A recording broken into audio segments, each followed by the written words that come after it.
My name is Don K. Preston. I'm the president of Preterist Research Institute. We examined what Paul said in 1 Corinthians 15 when he said Christ became the first fruit, Greek word aparche, of those who had fallen asleep. And then he says, as in Adam all men die, even so in Christ shall all be made alive, each in his own order. Now, if we make the word order here, Greek word tagma, if we take that to mean in order of rank, order of importance, needless to say, would that not make God a respecter of persons? Would that not make God saying, oh, well, some of you over here are more important than the rest of the dead? No, it is order of occurrence, as I suggested to you in the previous installment. When Paul uses the Greek word tagma, the Greek word tagma means sequence, order. Not necessarily rank of importance, you understand, but rank as in rank of occurrence. And that is then confirmed, and the meaning of tagma is brought out when he says, every man in his own order, Christ is the first fruit. Now, literally, Christ is the first of the first fruit of the harvest. We'll have more to say about harvest a little bit later on. Christ the first fruit, then, Greek word epaita, those who are Christ at his coming, then, ita, comes the end. So we have what scholars, Greek scholars, recognize is a temporal sequence of occurrence. Christ, then. This is not about rank of importance. The reason this is so devastating is, as I have pointed out repeatedly, Jesus was clearly not the first person to be raised from physical death. But he most assuredly was the first to be raised from the death of Adam. Now, we are told by the great majority of Bible commentators that the death of Adam was absolutely physical death. We now have some saying, well, yes, Adam and Eve died spiritually the day they sinned because they were cast out of the garden. But then, of course, they only began to die biologically the day they sinned. And they really didn't sin or die for 900 years. Well, that's a really, really strange application of, in the day you eat, you will surely die. That means people are saying, in the day you eat, you will surely die spiritually, and they died that very day. In the day you eat, you will surely die. That's physical, and they didn't die for 900 years. Do you see how inconsistent? Do you see how self-contradictory that is? But here's the point.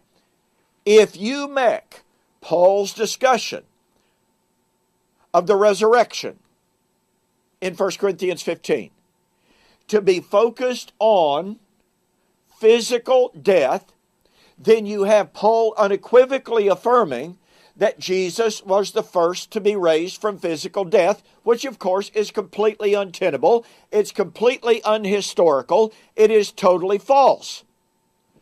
But that demands that we take a look and say, well, Christ was the first to be raised from the death of Adam. But since Christ was not the first to be raised from physical death, that means the death of Adam was not physical death. Hello?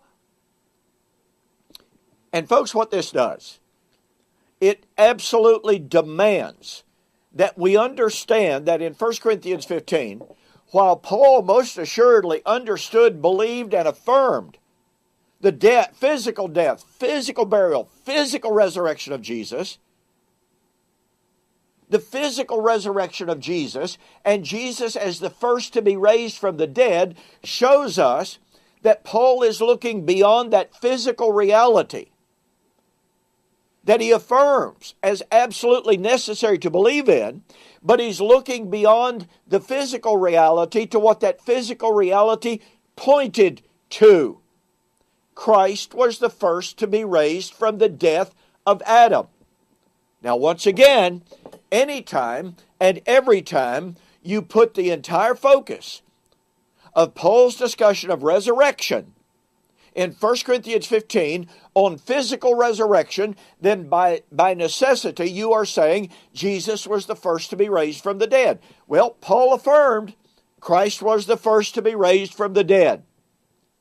But once again, he cannot be talking about physical resurrection. He must be talking about he was the first to be raised from the death of Adam.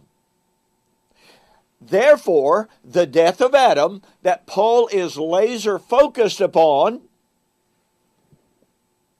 was covenantal death, fellowship death, separation from God, not biological death.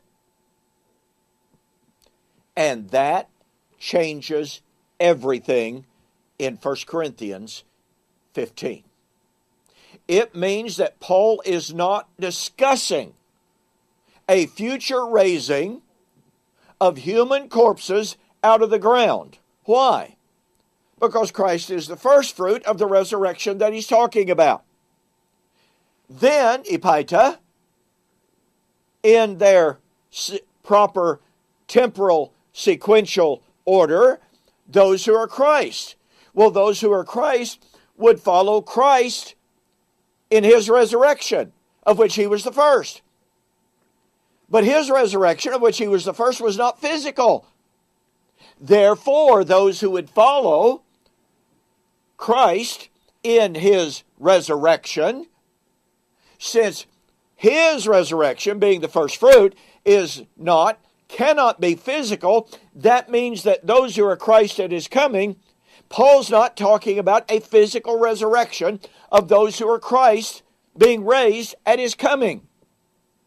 Because, as we are constantly told, guess what? He's the first fruit. Those who are Christ at his coming are just like him. Okay? His first fruit resurrection could not be physical resurrection. Therefore, since those who are Christ at his coming we would be of the same nature as Christ's first fruit, that means that those who are Christ at his coming cannot be physical resurrection.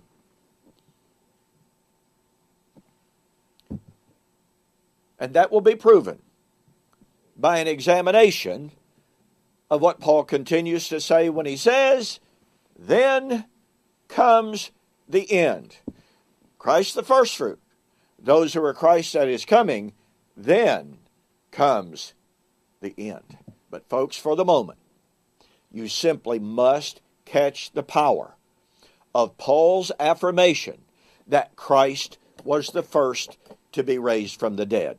He is not talking about importance, although Christ obviously is superior over everyone, but his use of tagma, his use of epaita and ita, illustrating the sequential order of occurrence, eliminates any discussion of physical resurrection. And we'll have more on the flip side. We will see you there.